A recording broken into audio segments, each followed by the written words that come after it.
Hey everybody, this is Ethan Zuckerman. Welcome back to Reimagining the Internet. We're having a conversation today, Eliza, with two women that I've been really excited to meet, Lola Hunt and Eliza Sorensen.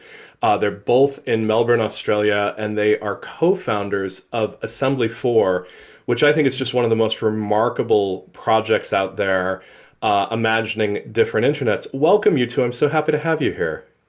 Thank you so much for having us. It's so great to be here. Yeah. So, whoever wants to take this one on first, what is Assembly 4 and how did it come about? Yeah, that's all right. You go. I'm Eliza. And I'm Lola.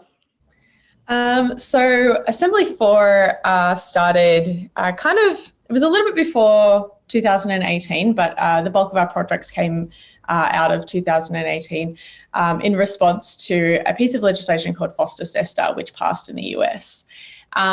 This was a law which basically ended up deplatforming sex workers not only in the US but worldwide. And in response to that, we launched a platform called Switter. To be fair, it was a little bit before FOSTA SESTA passed. I think it is important to cover that for legal reasons. That we started it primarily because workers were being kicked off platforms just because Twitter, Instagram, etc. were worried about what was about to happen. Right. So SESTA FOSTA passes in 2018. On the surface of it, it's a pair of bills in the United States designed to stop sex trafficking, but people all over the internet, and particularly sex workers, were arguing that this legislation was going to force legitimate users off of platforms all over the world. Tell us a little bit more about sort of the pre-FOSTA SESTA internet.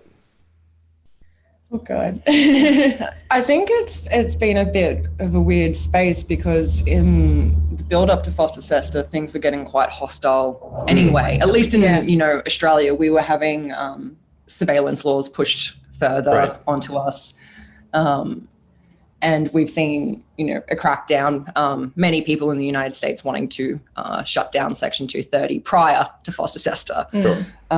So I do think we were becoming more closed, more polarized, and there just wasn't a great deal of good platforms available to sex workers. There was more platforms available, but they were all predatory. And some of them had already sort of started kicking us off, like Twitter in, I think it was late 2017 when we started seeing the first sort of shadow banning or mass shadow banning happening, which obviously we had a whole bunch of sex workers that no longer had a platform to socialize on or connect with their clients on, which is really important for us to be able to have those contacts and keep each other safe. Twitter sort of was a outlet for that and kind of helped with that relief. Yeah, and we should say Switter is built off Mastodon, which is an open source project for decentralized social media. So that allows you to have your little niche section of the internet, but connect with other people's little niche sections of the internet, which is lovely. I think. It's nice. Right, Mastodon is a project that we talk about a lot here. My lab actually does a lot of work with Mastodon, really for the same reason, the idea that you can fork the code, you can build your own affordances around it. But it sounds like Twitter was not just a space where sex workers were talking with clients, it was also a community space. My guess is also, safety issues and sort of ways of talking to people about situations in the industry, important to sort of have that channel. What happened once FOSTA SESTA passed? Were sex workers already leaving the platform? Or was there sort of a purge that happened at the same time in the same way that Backpage basically disappeared? Well, I guess it began in late 2017. So I'd say it was more of a trickle, a big trickle, might I say, but a trickle. Because I think the thing with shadow banning is that often you don't know what's happening. It's because it's not like you get a notification that you've been shadow banned or like that you've been restricted in any way. You just all of a sudden, your posts aren't being reached and people can't see what you're trying to say. The influx that we saw, because we had a lot of people did sign up because of the shadow banning on Twitter, and also the restrictions that were starting to come into play on like Instagram. This is sort of when we saw a crackdown on some of the like sexually explicit, I don't think it was even that sexually explicit content on Instagram. At one point they banned like women hashtag. Yeah, they did. And yeah, that was around the same time. Yeah. And so we saw, quite a few people come from then, but the bulk of it actually happened after Backpage was removed. And people were, this went beyond the Twitter crowd. This was a lot of people who, they don't necessarily manage social media platforms and their own social media and things like that. And they were more vulnerable. They were the people that sort of relied on Backpage for their income. And so through Switter, they were able to sustain themselves and keep their head above water while this stupid law was being passed, and platforms were reacting to it in the way that they were. So yeah, that's sort of where the bulk of people came from. And of course, because there was press coverage, we had clients come across, and that's sort of how it grew from there. We weren't expecting the rate of growth, but we handled it how we could, got through it, but yeah. So my guess is that all of our users are going to be pretty familiar with Twitter and sort of what it makes possible. Some are going to be less familiar with Backpage and sort of the role that was playing in the sex worker community. Can you sort of talk about that a little bit, and sort of how Switter and now Tryst.link are sort of trying to fill some of that space? Yeah, sure. So Backpage was a really unique platform or space online for sex workers, just because it had the bulk of the market. If you were, and it ranked so highly in search results, it was such an old site. Everyone knew about it. It was the go-to for most clients for a long period of time. And it hasn't changed. So like you could come back after 3 years and it's like, oh, this is the same thing I went to. So there's a lot of familiarity. Sort of Craigslist in that sense. Exactly. And you also like, there was also a lot of flexibility that you had on Backpage that we don't have now because of either the platforms or legislation or, whatever is going on there, in that you were able to post an ad for a very small amount of money, and it would guarantee you work for that day. There wasn't a lot of times when you would go on Backpage and pay for an ad and you wouldn't get a booking, whereas that's a very normal thing now because there isn't one party that holds the bulk of the market. So people have to spread themselves across different platforms. It also allowed you didn't have to have your ad up all the time. You didn't need to have an account. You didn't need to, this was for the bulk of my experience with Backpage, so I can't speak for the end of it because I'm not sure what happened at the very end. But, you didn't have to submit ID, which is a big one. Oh, interesting. Okay. Yeah, because because at the time, like a lot of the other sites, required ID, and they still require ID now. And, when you're undocumented or you are in a position where you can't give over your ID for whatever reason, Backpage was kind of a savior in that sense. So yeah, it was a really key and core part of our community that was stripped from us, and it's really shocking to see, and it's really sad to see that is gone even now, and it's also very interesting to look at now why Backpage was taken down, and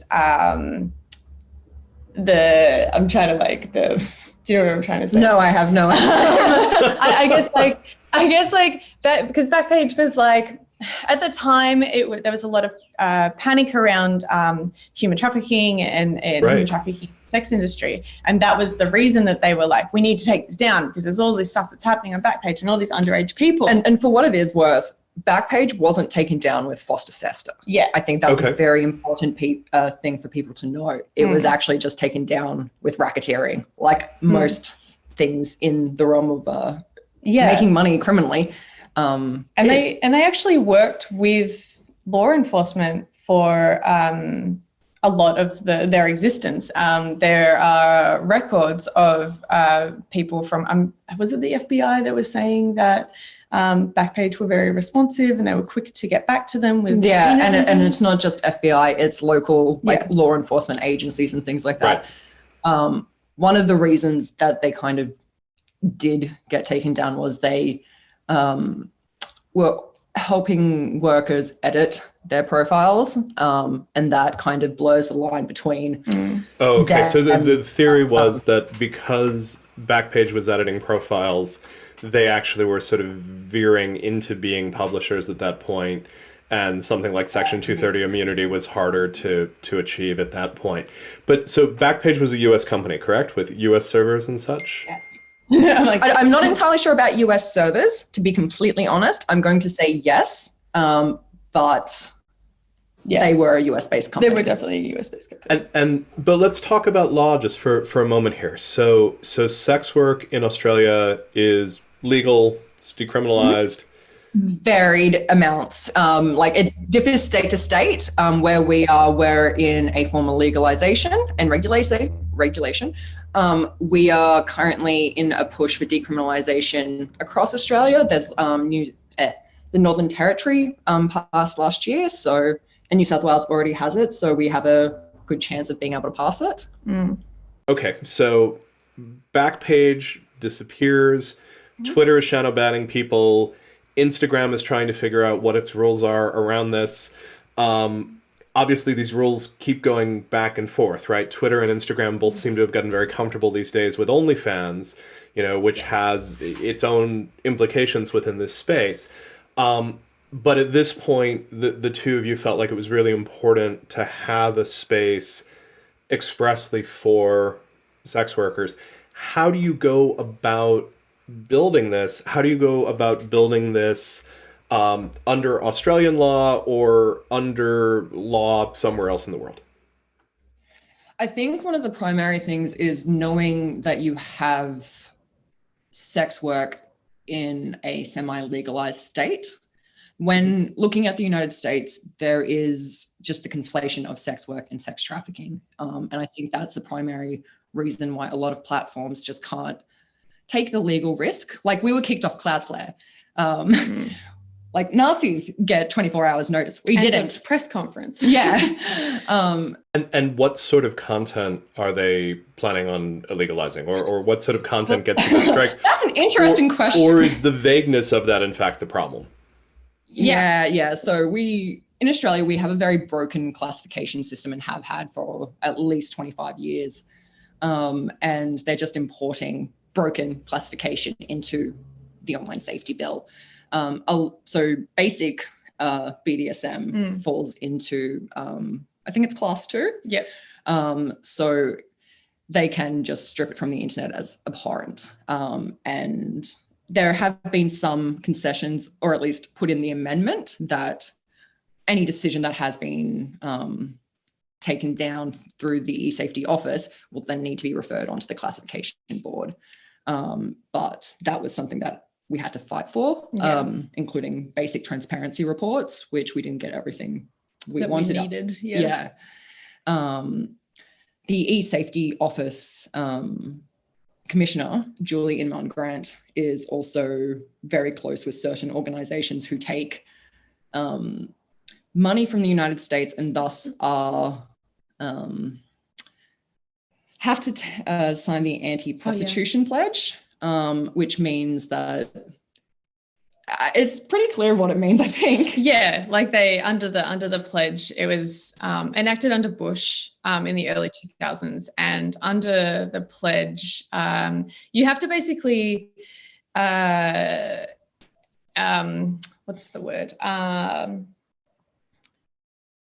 Enact a policy within your organization, which basically takes an anti-prostitution stance, as well as an anti-human trafficking stance. And so under this, not only do you have to implement that, but you also can advocate for the legalization of sex work or decriminalization in the States. So obviously, this has put somewhat of a censor on a lot of non-for-profits that are actually trying to help victims of human trafficking, but also just sex workers that are wanting to leave the industry.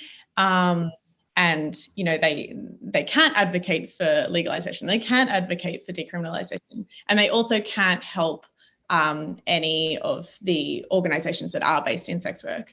So knowing that these are non-for-profits that are working on this bill, for example, which is an Australian bill, is extremely worrying for us, because obviously we have a different set of legislation in Australia and attitude towards sex in general. And legalization of sex work within at least part of the country, or and decriminalization, which is very rare, I would say. Yeah, absolutely. So, but just to sort of make sure that I fully understand the situation. So in the evolution of Assembly 4, we have the change in the landscape in the US.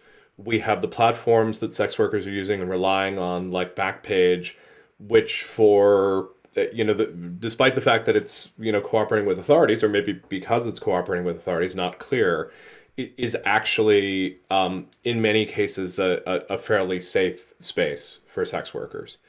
Mm-hmm. Yeah. That Twitter, Instagram, some of the other spaces in which people are having communities to discuss, they start getting cold feet as they're facing the legislation coming down with SESTA FOSTA.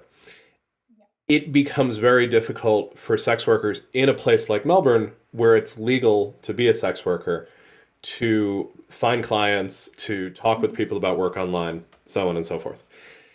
So Assembly 4 steps in at this point, and Assembly 4 is founded specifically to work on these questions of creating spaces for sex workers online?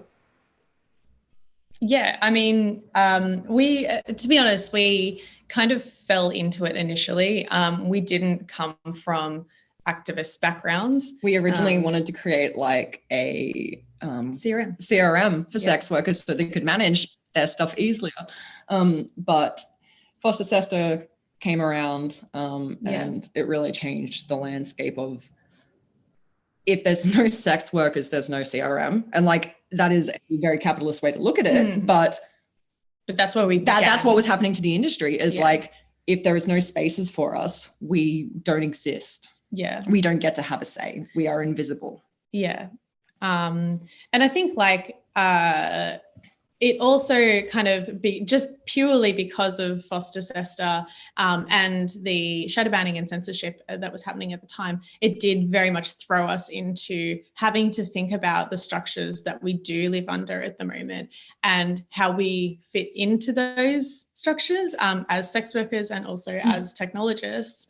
What our responsibilities are and how we should be running a platform like Switter, or even building platforms of, how are we upholding white supremacy, patriarchy with what we build? Yeah. And how can we help dismantle that? Because I think with Tryst, which is our other platform we haven't mentioned yet, Tryst is an ad platform, whereas Twitter is more social media based. And through running Tryst, we have had to really look at how we fit in terms of capitalism, because unlike every other tech business, it's not appropriate for us to be applying the same sort of mindset that you would a regular app, because these aren't people who, like, these aren't I was going to say these aren't regular people. That's not true at all. They are regular people. But I mean, sex workers are some of the most vulnerable people in society, or people made vulnerable. And I think there is a difference between making a reasonable profit off what you create versus being predatory. Yeah. We can see with a lot of advertising directories and classifieds that it can cost like $1,000 quite easily for, a week's worth of advertising. And that's ridiculous. Yeah. There's no other word for it. Like, yeah. Considering who the market is, it's just not, we don't think that it's right. And I think it's also, you don't see the value in those platforms. The workers are spending this huge amounts of money and nothing's ever changed. Nothing's ever improved. The support are awful to them. And it's exploitative. Yeah, it is. And they have a direct need to keep it that way. Yeah. This is why they don't advocate for decriminalization, because because it's working for them. They're making money off of that system at that point. But so just to distinguish the two. So Switter looks quite a bit like Twitter. It just has rules of the road that are open to sex work, and no one's going to get shadow banned or removed for it. It's part of, a system of federated social networks where if someone decides that they're worried about conversations about sex work on their platform, they can decide not to federate with you and not be in conversation. But most of the Mastodon universe, ends up saying, that's what's happening on your server, we'll pipe traffic back and forth between the two.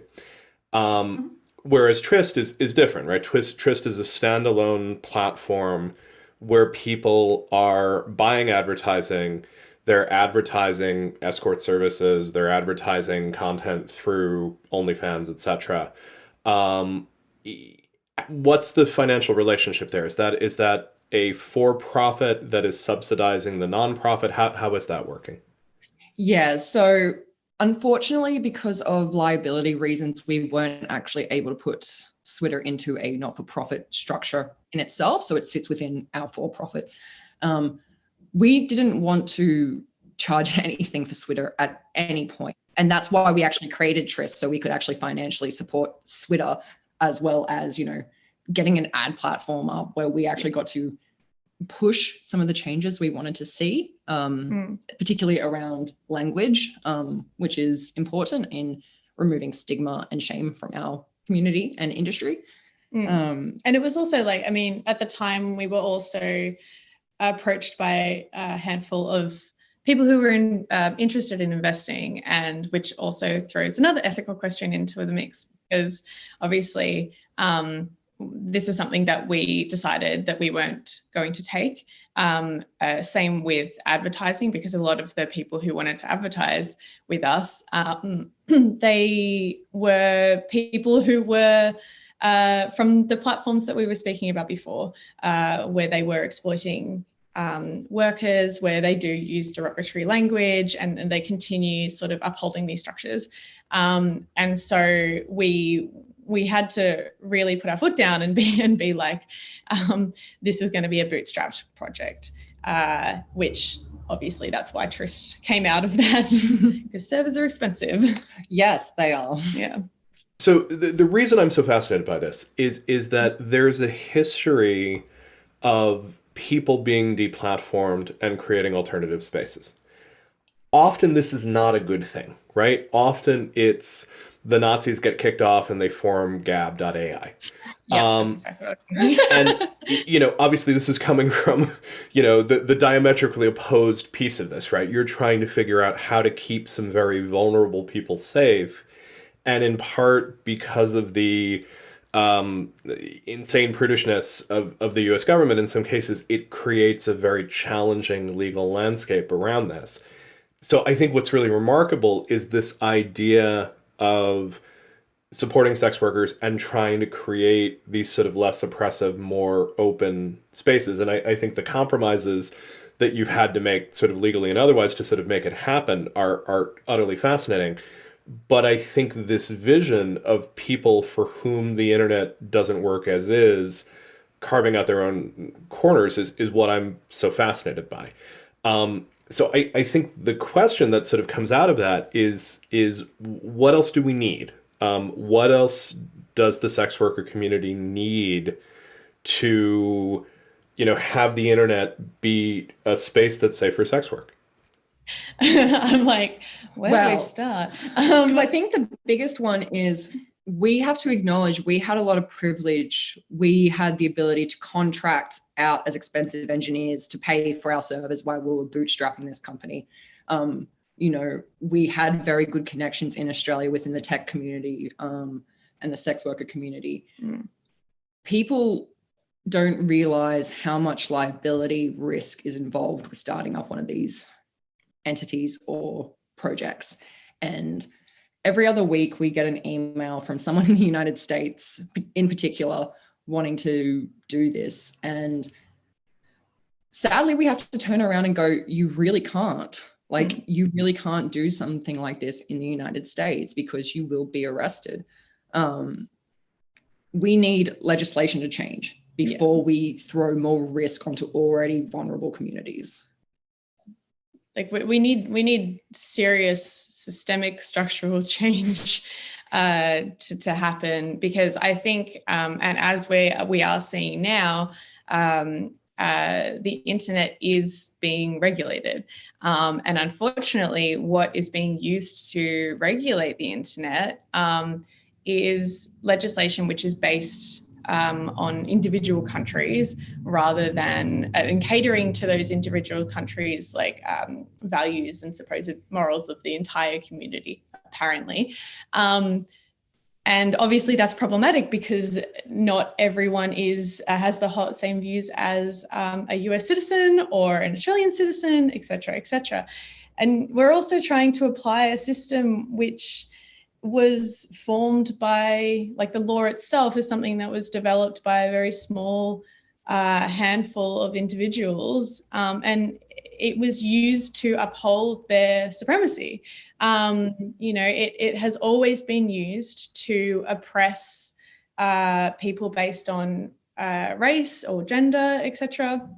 And so I think it's quite problematic that we are trying to apply or use this to regulate the internet in the first place. So what it feels to me, I'm quite trying to be optimistic about this sort of stuff, but it's hard to be optimistic when we are trying to sort of re-implement really harmful legislation that we've seen be harmful offline, apply to online. And the idea that regulating online is a silver bullet for offline harm, which is just not the case. Yeah, absolutely. I really think that the whole legislation, the law needs to change. There needs to be a cultural shift. There needs to be change in legislation. I think even things like something that's come up at the moment in Australia with the online safety bill, and a lot of conversations in other Five Eyes countries have been around stopping child sexual abuse material. And this is the new sort of thing that we're all apparently fighting because it's so prevalent and it's everywhere. I think it's also important to recognize that trafficking has now become unpalatable because of what's happening with QAnon. And a lot of those organizations that were traditionally leaning on it has had to move away from it. And they are now taking on sort of right. CSA material. And just to sort of unpack that for half a moment here, there have been organizations that are fighting child trafficking, that are sane, rational organizations that are working often with sex worker communities. They are trying to help people from being found within exploitative situations. The QAnon narrative believes that some huge number of people involved with mainstream politics around the world are also pedophile sex traffickers and have sort of adopted a lot of the language and a lot of the interest. And by virtue of being this highly participatory movement, are sort of trying to use many of the tools of sort of fighting sex trafficking, or at least the language around it, to sort of spread this broader political conspiracy. Is that more or less right? I mean, yes, in terms of QAnon, yes, that's correct. I guess the thing is that they didn't pull the statistics, the reports, the research, that didn't come out of nowhere. These organizations didn't really want to work with sex workers because they don't believe that sex workers can make an autonomous choice about what they do. It's just morally wrong and abhorrent. Yeah, and so, you have people who, you have these groups who we refer to as abolitionist groups, who their aim is to end the sex trade, to put an end to all sex workers everywhere. They want us to not exist, which I don't know where that logic has even come from, but it's never going to happen. But I mean, they are also a big reason why QAnon exists in the first place, is because of things like the anti-prostitution pledge, which I was speaking about before, which there's legislation such as this, which has enabled these groups to access federal funding, to financially push them forward, and to create these false narratives because they do have a financial incentive to do so, which is obviously extremely problematic. And when there are so many people relying on human trafficking to exist and continue existing, there's also a financial incentive to produce, to ensure that it's always prevalent, and looks that way to the public so they can continue to access funding. Right. So the statistics about sex trafficking are suspect by virtue of the fact that these organizations have an interest in continuing to fight it. Do you feel like this sort of dynamic is now moving into child sexual abuse imagery as well, or? Yeah, so like child sexual abuse material is something that exists. Like I just want to acknowledge that it's not something that we're for, obviously, and it is something that does exist. However, a lot of the organizations that are currently fighting it their main aim isn't really to get rid of child sexual abuse material, because the approaches that they are taking don't actually prevent that material from being produced in the first place. It's just they come along after the fact. Yeah, because if we were to actually combat child sexual abuse material, there would be much more focus on passing legislation which helped educate kids and adults on consent and sex ed, abuses, frameworks and things like that. Yeah. We would be looking at this as a very different problem. Yeah. And I think there's also, when we talk about, pedophilia or people who are attracted to, youth or minors, we would be looking at that as a health problem rather than a judicial incarceration problem, that we need to arrest these people. So when you look at sort of resources, there's a big conversation right now in the sort of social media space.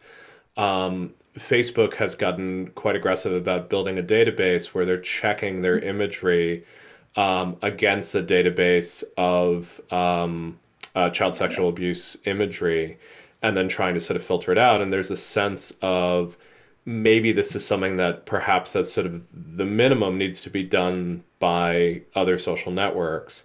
And I have to say, like, in sort of looking at that, my response was, sure, that makes a certain amount of sense. Why not do that? Is there a way in which am I falling for an argument there that seems on its surface to actually be fairly rational? No. I think yes and no, because one of the problems is Facebook in particular are utilizing something called photo DNA or Spotlight. Both of these programs are intertwined with Microsoft and Thorn. If we are to be using these type of databases, these should be looked after by police, not private entities who have access to this material. Who are run by, like, a lot of the people who are doing this, the moderation and things like that are not on Facebook, on these sorts of programs. They're civilians. They're not people who have been trained specifically for those sorts of roles. They don't know how to handle that sort of material. But I think it's also just, Sheely, it's the responsibility of police. Why is a private entity being able to make money of hashes of child pornography? Like, one of the things, we actually did try to get access to photo DNA early on and we were rejected.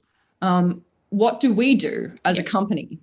And say that's the same with Thorn. Like, we have asked for like a list of, what was the name for it, the keyword list?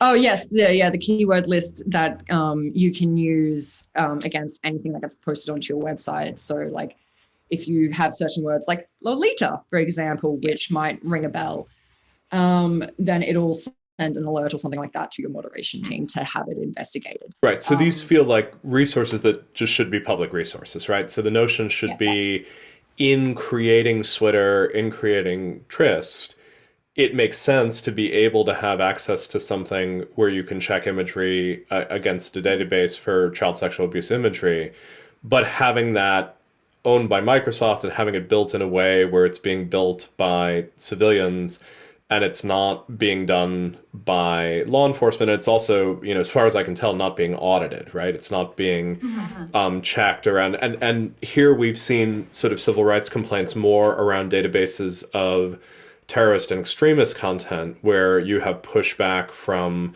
Electronic Frontier Foundation and others sort of arguing, look, this could be a very helpful thing, but we really need the ability to audit it and make sure that it is what it says it is. Yeah, I think that's really important, because there's also Thorn's product Spotlight in particular also scrapes websites of escort directories and the like. Multiple times we have tried to get in contact with them, including at the UN Internet Governance Forum in 2019, and they completely ignored the idea that they might be doing harm to a community.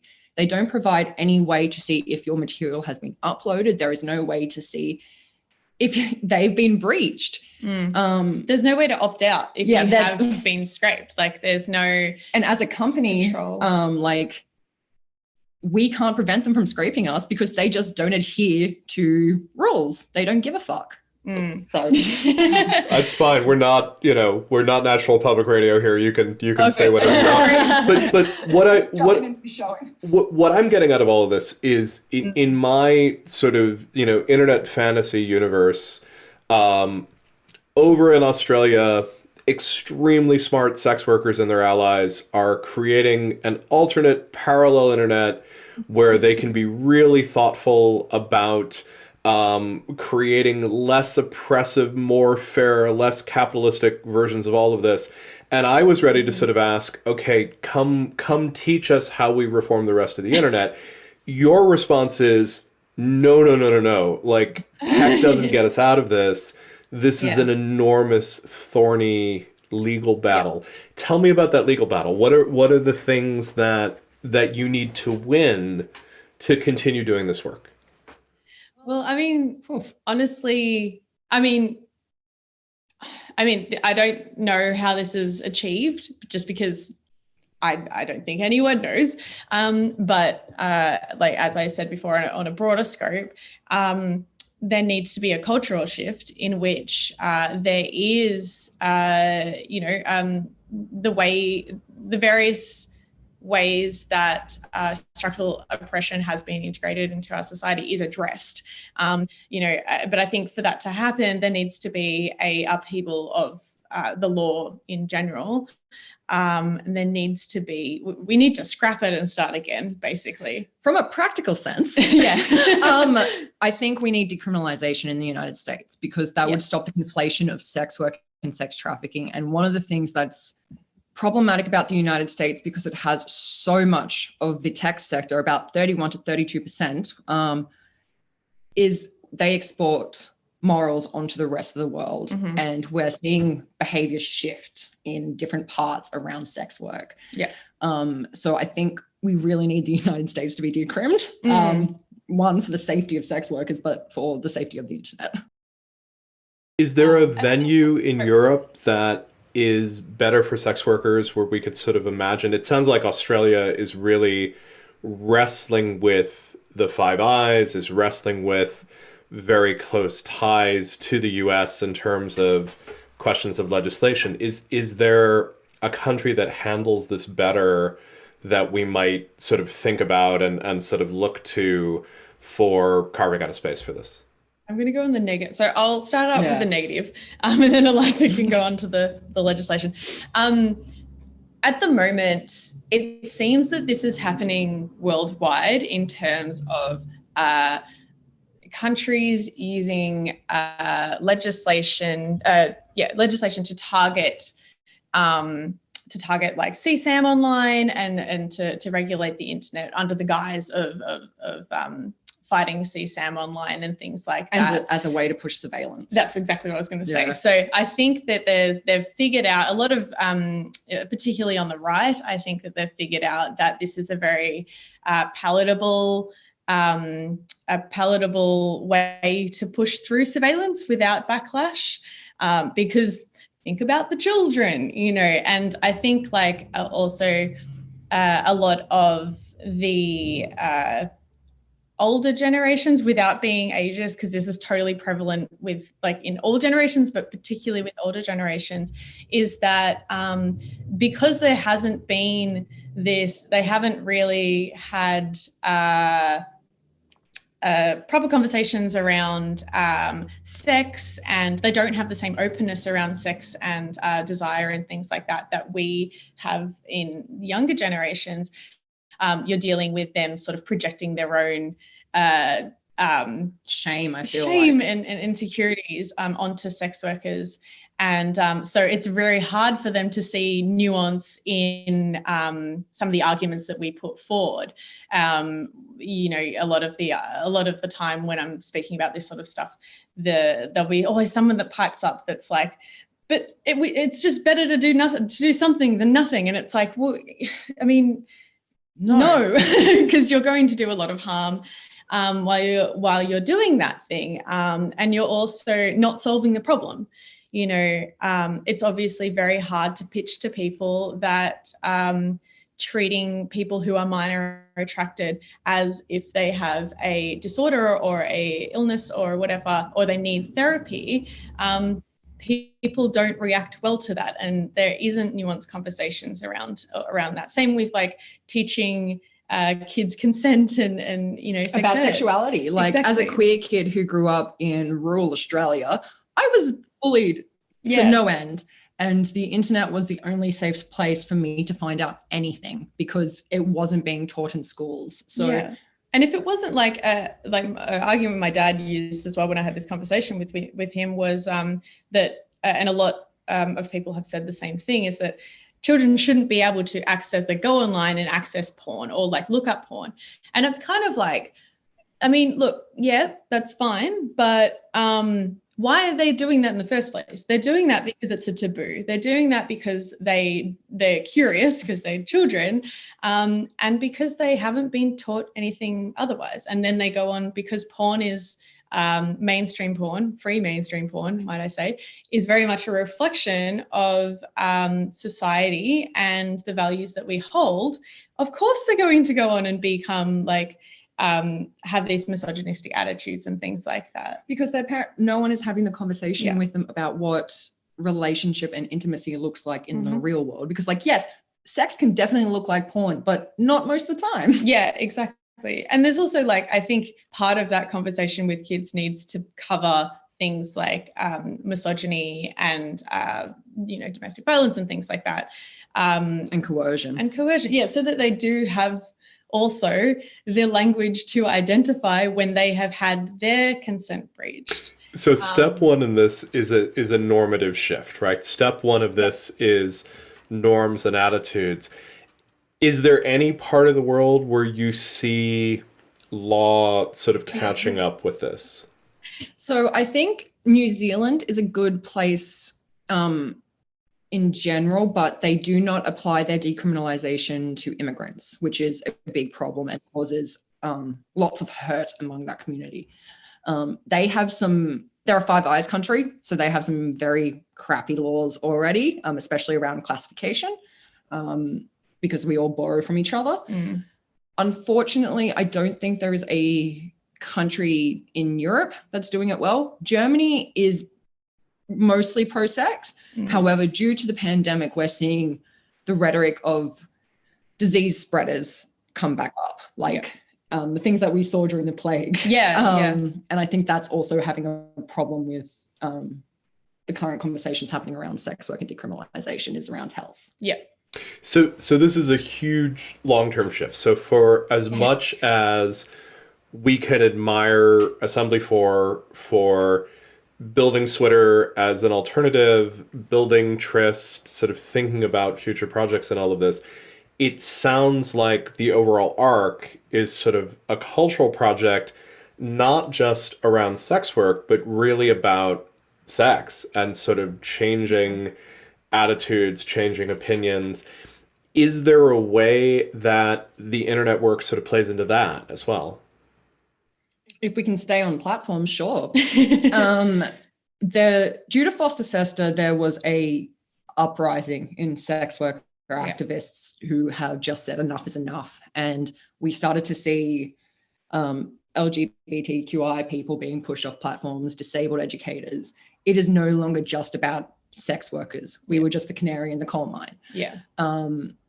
I really think there is a bigger role for platforms to play, especially like Twitter and Instagram, WhatsApp, Signal. All of these companies are impacted by what's happening to us. It's quite clear with the online safety bill in Australia, they're looking to regulate any business on the internet. So even your little mum and pop IT store will be regulated if they've got a website. So I think we really need to push on platforms and other small businesses and companies to try and push the change, because really that's what politicians listen to, is the economy. And I think like platforms need to understand that like the damage of kicking sex workers off their platforms, it goes beyond just kicking a group off their platform and the damages that does to those groups. In the case of sex workers, because we are such a prominent intersection of so many different marginalizations, who you're actually kicking off are people who are often targets of white supremacists. So I think that needs to be spoken about more when we're talking about the impacts of kicking sex workers specifically off platforms, because a lot of the time they are the ones who are able to identify white supremacists, who are able to report white supremacists. I mean, and it still hasn't gotten, like, I think the sad thing about it is it hasn't gotten any better yet. And like, that's, post-coup or post-attempted coup. Like yesterday, for example, one of the workers from the States who is sort of a comedic figure in the industry, she is, I'm fairly certain, Asian American. And out of all the days, yesterday, she was deplatformed because she was speaking out against the anti-Asian racism that was happening. And a bunch of trolls jumped on her Twitter account and reported her. And now she's lost her income. And so it's kind of like, who are we really empowering here? Right. And I should just say, in terms of the time that we're doing this, because we're going to release this after the fact, yesterday there was a horrific murder of Asian women working in spas in Atlanta. and obviously contributing to violence against Asian Americans in the wake of the pandemic being termed by former President Trump the China virus, et cetera, et cetera. So just context for that. Yeah, no, I think that is really important. Yeah. But just what Lola was saying is, when platforms kick off sex workers or other groups, it gives permission to other platforms to do it as well, because Twitter did it. It just gives them permission. Which is why groups like, as we saw last year, I mean, there's a lot of instances of this happening, but as we saw last year with one of the prominent anti-trafficking and anti-sex orgs, Exodus Cry, who they started a petition called Trafficking Hub, which was targeting Pornhub, and they're still targeting Pornhub. And they pressured MasterCard and Visa to remove their payment services from the platform, which didn't actually hurt Pornhub that much, but it did affect the individual sex workers that were using that platform to make a living, which is their goal, And of course, this campaign is supported at very elite levels. I mean, Nick Kristof, used his column in the New York Times to take a swing at Pornhub and argue that it's functionally a front for trafficking. And as you're pointing out, what ends up happening in these cases is individual workers who are often very marginalized, who are sort of facing the discrimination there. Lola, Eliza, thank you so much. I'm really impressed by what Assembly 4 is doing. I'm also really chastened by sort of understanding how tenuous the situation is, even with the remarkable work that you've done. Lola and Eliza, thank you so much for being with me today. Thank you so much. Thank you for having us. Yeah, it's really been great to talk to you. Okay.